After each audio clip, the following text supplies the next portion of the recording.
Ajde pođemo ovako od ovog akcionog plana. U tom akcionom planu piše da je ključna mera za prevenciju borbe protiv korupcije novi zakon. Jeste.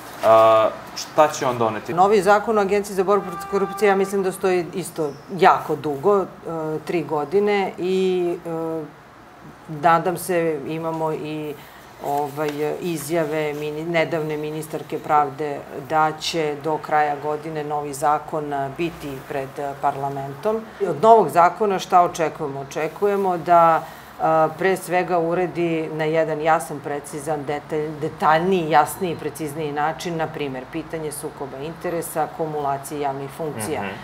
Znate, to su dve odvojene stvari, sukob interesa se sukobljavaju javni i privatni interes, a kumulacija su dva javna interesa. Postoje tu još pitanja koja mogu da se postave u smislu da se u potpunosti odredbe usklade sa našim strateškim opredeljenjima kad već pričamo o strateškim dokumentima.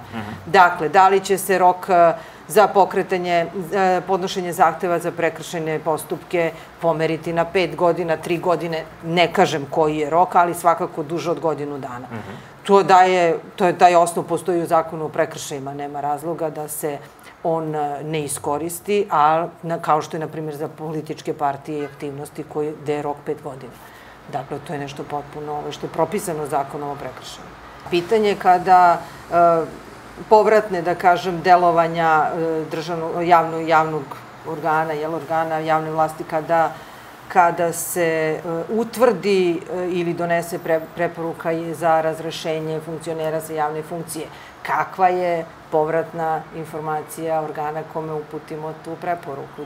Da li postoji posledica ako je ne ispoštuje? Očekujete da zakon da veću nadležnost agenciji u tom smislu? Da to ne bude samo preporuka, nego da to bude... Ne, ili da bude posledica sa druge strane ako se ne ispoštuje. Znači, ne moramo, mislim, prosto da se napravi kakva je povratna informacija ako oni nas su dužni da obaveste, naravno, da su postupili, ali ako ne postupe, šta onda? Koja je posledica? Bio je jedan slučaj, mislim, 2 ili 3 godine, kada je došlo do toga da agencija preporuči smenu funkcionera i onda to se zaglavi na odboru. Da, zaglavi su raznim, da, zaglavi su i u nekim drugim slučajevima. Bilo je i na nekim drugim slučajevima, ne mogu da se setim isto koji je neki grad u Srbiji bio, pa se godinama, vidim, razlačilo na skupštini tog grada. Ali ovo je baš unutar agencije se zaglavilo i... Da, ali tu je, čini mi se, bio tada i prestao odbor, ili još nije bio odbor prestao da radi. Bilo ih je 6. Bilo ih je 6, da. Moram da priznam da nisam. I onda je bilo 3-3 glasanje. Posle je bilo 3-3. Ne znam. Eto, to je tačno. Mislim, u pravu ste, to je nešto što se desilo. Imali smo izbore sad u ove godine. Predsjednički, da. Kada će biti taj izveštaj dostupan javnosti? Izveštaj se ja nadam koliko sledeće nedelje. Ti izveštaji onako malo kasne za događajima. Da li postoji način da se u novi zakon unese nešto što bi omogućilo da agencija reaguje odmah? Znači, primeti nešto u toku kampanje, odmah reaguje i odmah se to ispravi, a ne da to bude posle 1,5 dana kada je to već potpuno irelevantno, u smislu događaja na izborima. Da, mi prema zakonu moramo da pratimo dinamiku koju nam zakon kaže za izbornu kampanju, na primer. Dakle, pratimo ga, znate, verovatno od trenutka kad se raspiše izbori do trenutka oglašavanja konačnih rezultata. Ne pratimo takozvanu kampanju pre kampanje. Dakle, ne možemo da je ispratimo ako je ona pre kampanje, odnosno pre oglašavanja izbora. Može li to da se izmeni u zakonu? Ja ne mogu da kažem da li može, ali... Jeste li podneli nešto agencije? Podneli smo inicijativu za izmenu zakona prošle godine o političkim strankama. A što se tiče zakona o političkim aktivnostima, on je i prema ponovo da se vratimo na strateške dokumente, on apsolutno treba da se donese, da li će novi zakon ili izmene, ja u to neću da ulazim. Svaki put kad su izbori, mi izlazimo sa saopštenjem, sa apelom, sa pozivom funkcionerima da se opredele da li istupaju kao funkcioner ili kao, dakle, da vode računa da to jasno i bude jasno svima na koji način istupaju. Da je zabranjeno da se organizuju humanitarne aktivnosti, dobrovoljno davanje krvi, školske manifestacije i tako dalje, što se i dalje čini, a nije po zakonu. Dakle, hoću da kažem, to su te i preventivne radnje koje agencija preduzima, ali mislim da je osnova apsolutno u donošenju zakona koji će biti jasan i na jasan način da opredeli šta je kome dužnost. Takođe, moraju potpuno da se razgraniče nadležnosti između Agencije za borbu protiv korupcije, Državne revizorske institucije i REM-a. Dakle, ne možemo, ja ne vidim bar, ali moje možda propust, ja ne kažem, da se, pored agencije, neki drugi organ pita šta je radio u izbornoj kampanji. Dakle, gde je REM, šta je preduzeo, koje mere, da li je DRI preduzeo kontrolu, da li je agencija preduzela kontrolu i koju, dakle, mi izlazimo sa tim podacima, ja smatram da ili su nadležnosti preklapaju, što je apsolutno onda stvar zakona i one moraju apsolutno da se preciziraju. Kako vidite ovaj slučaj i prošle put na izborima i sada u većoj meri o tim mnogostrukim uplatama istih iznosa na račun SNS-a u vidu donacija? BIRN je objavio da je razgovarao sa više građana koji su potvrdili da je SNS njima dao pare da bi onda oni SNS-u uplatili pare kao donaciju. Šta se s tim događa? Ja mislim da je javnosti sad poznato da je u martu 2017. godine, kad je reč o izborima 2012. i 2014. Da je na osnovu, naravno, saradnje i provere kod Ministarstva za rad, zapošljavanje, boračka i socijalna pitanja i drugih, i Uprave za sprečavanje pranja novca, došlo do prosto saznanja, da se određeni broj lica na tim listama za donacije priloga fizičkih lica pojavljuju kao nosioci i primaoci socijalne pomoći i zbog toga je agencija izveštaj dostavila Višem javnom tužilaštvu u Beogradu i to prema Srpskoj naprednoj stranci, Socijalističkoj partiji Srbije i Ujedinjeni regioni Srbije. Kada je reč o predsjedničkoj kampanji, moram da kažem da je tu i ove godine bila dominantna su sredstva, naravno, korišćene iz javnih izvora. 9 političkih subjekata od 11, koliko ih je učestvovalo u predsjedničkoj kampanji, je koristilo priloge fizičkih lica. Izdvojile su se Srpska napredna stranka i politički subjekt Vuk Jeremić sa prilozima fizičkih lica. Agencija ispituje da li su uplate bile po zakonu, da li su se kretali u limitu, u stvari zakonskom, i da li je to politički subjekt prijavio u svom izveštaju. Dakle, to su stvari koje će agencija da ispituje u narednom periodu. Da li se neko prijavio, odnosno pojavio i da da izjavu BIRN-u ili bilo kom tamo posla, agencija ne može da saslušava nikog, mi tih ovlašćenja nemamo, dakle, mi ne možemo da pozovemo bilo koga od tih lica i da kažemo da saslušavamo, odnosno nemamo prosto tih ovlašćenja. Dakle, ako neko ima nešto da prijavi, morat će... Da li agencija može, na primjer, s obzirom da je reč o mehanizmu koji se inače koristi za pranje para ili za zaštitu izvora, jel? Da li agencija može po tom pitanju nešto da uradi, da podnese nekakvu prijavu ili... To vam kaže, dakle, moramo da ispitamo prvo ove 3 stvari, pa čini se da je to jako lagano i vrlo onako, to se sad tako ispita. Znate, mi ne možemo da uzmemo uzorak od bilo kog, da li je 7.000 ljudi uplatilo po 40.000 ili je 500 ljudi uplatilo po 500.000 dinara, to su, kako da vam kažem, ista je provera. Dakle, provera zahteva jedan ozbiljan rad, analizu, saradnju možda sa nekim drugim državnim organima i to vam pokazuje i ovo da je mislim da je sad u martu bila prijava za izbore 2012. i 2014. Dakle, to su zaista postupci i analize koji traju. Zahtevaju očigledno više vremena i truda nego što... Apsolutno više resursa, to ste potpuno u pravu. Mislim, ako dođe... Mi ćemo, pa da vam kažem, posle 5 godina dođe rezultat, onda... Tako je, na primer. Mi u registru funkcionera za imovine i prihode, imamo 27.000 aktivnih funkcionera. 12 ljudi radi na tom poslu. Eto, o tome pričamo i zato ulazimo u postupak vanredne kontrole, jer ne mogu svi svakako biti u redovnoj kontroli stalno. Jel agencija možda proverava, da tako kažem, kolokvijalno način života nekog, kao što je bio primjer sad za Čedomira Jovanovića i njegov brod, budući što je došlo iz medija, ali svejedno, da li može da uporedi način života sa prihodima koji su prijavljeni agenciji? Na šta konkretno mislim? Prošle godine u Skupštini, tada je bio premijer Aleksandar Vučić, došla je informacija koja nije demantovana da je njegov sin bio učenik jedne privatne gimnazije, odnosno privatne škole srednje, čije su školarine otprilike godišnje kao Vučićeva godišnja plata. Da li je to povod za agenciju da nešto ispita? Ja stvarno ne znam taj predmet, moram da priznam, evo nisam upoznata. Da li je uopšte bio taj predmet razmatranja agencije?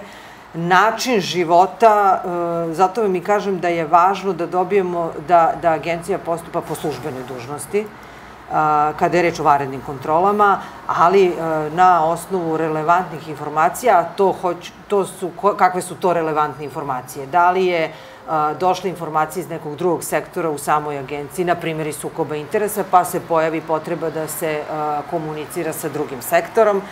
Da li su to informacije iz predstavki, naravno, fizičkih i pravnih lica, da li su to informacije koje smo dobili iz medija, dakle, ne a priori sad da idemo i da svaki način života mora od negde da se... Ovo jeste bilo javno. Jasno mi je šta kažete, da nije, ne znam, mislim, ja ne znam da li taj predmet bio predmet razmatranja agencije, ne predmet, nego... Treba neko da vam podnese predstavku ili može agencija sama da pokrene taj? Pokreće po službenoj dužnosti ukoliko smatra da ima dovoljno podatak i relevantnih informacija. Ja to zaista, mislim, evo, sad ne znam to. Taj konkretno što me pitate, moram da priznam.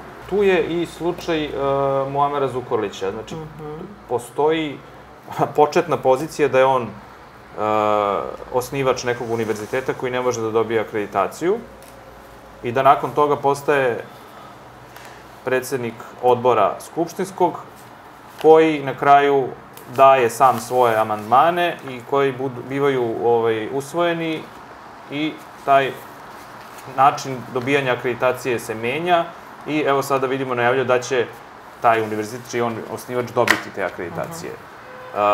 Šta agencija tu može da uradi? Gospodin Zukorlić jeste, on je 11. jula 2016. još, to sam se upoznala, dobio, da kažem, mišljenje Agencije za borbu protiv korupcije, upravo kada je reč o tome da je narodni poslanik u Narodnoj skupštini Republike Srbije, a da je ujedno i predsednik univerziteta. Tada je agencija, dakle, u julu 2016. godine utvrdila da u ovom slučaju nema sukoba interesa, u stvari postojećeg sukoba interesa, ali moram da priznam da je u mišljenju izrekla i to da se gospodin Zukorlić kao predsednik odbora nalazi u situaciji koja predstavlja potencijalni sukob interesa i agencija je tada rekla da u svakom slučaju mora da vodi računa da privatni interes ne podredi javnom interesu i da će pratiti rad odbora, a posebno postupanje funkcionera Muamera Zukorlića prilikom donošenja odluka koje su vezane za Nacionalni savet, a time i za samu komisiju i u tom smislu pokretaće postupke bilo po prijavama i pritužbama, eventualno nekih lica, bilo po službenoj dužnosti. Utvrđeno je da je potencijalni sukob interesa, morat ćemo da ispratimo onda... Pa sad taj potencijalni postaje stvarni nakon što su se usvojeni i novi zakon o visokom obrazovanju koji upravo u to zadire. Eto, mislim, set zakona je u Narodnoj skupštini, da, Mi smo dali mišljenje i na set zakona ovih prosvetnih za obrazovanje. Ukazali smo na neke stvari koje eventualno u budućem periodu prilikom primene zakona mogu da budu izvori korupcije, da kažem, ali to ćemo svakako ispratiti. Zanima me vezano za isto prijave BIRN-a, odnosno upite koje je poslao za izbornu kampanju, vezano za onaj spot u biblioteci i vezano za različite intervjue koje je sadašnji predsjednik davao. Znači, vi ste, odnosno vi, agencija je na sve te upite našla način da Vučić zapravo nije prekršio zakon, odnosno SNS nije prekršio zakon. Pri čemu su mi neke odluke zapravo potpuno nejasne. Na jednom mjestu kažete da nije kršio zakon zato što nije pominjao i promovisao svoju stranku i politiku. Na drugom mjestu on pominje stranku i promoviše njenu politiku.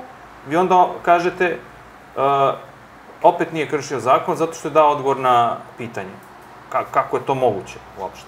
Da, videla sam to mišljenje ili odluku Agencije za borbu protiv korupcije. Očigledno je mišljenje i razmišljanje agencije bilo u tom pravcu. Ja ne mogu sad da vam kažem da komentarišem odluku Agencije za borbu protiv korupcije. Očigledno je po meni je i tu stvar, kako da kažem, primene zakona i samog zakona, jer mislim, prosto je utvrđeno da je iz nekih bezbednostih, čini mi se, razloga i tako dalje, za biblioteku. To je posebna odluka. Tako je, da nije bilo sukoba interesa. Dakle, to su odluke. Ima tu i drugih, čini mi se da treba uvezivati zakone, čak i podzakonske akte, na primjer za upotrebu službenog vozila. Tu se ta uredba... Slučaj sudara službenog vozila u toku kampanje. Da, to ne znam, ali... Gospođa Đukić-Dejanović je koristila. Da, ali to hoću da kažem, to i jeste uvezivanje, što vam kažem, i zakona i primene zakona i čak i podzakonskih akata. Na primjer, uredba kaže, to smo već svi, ja mislim, i preneli su mediji, sve vreme ima pravo na korišćenje vozila.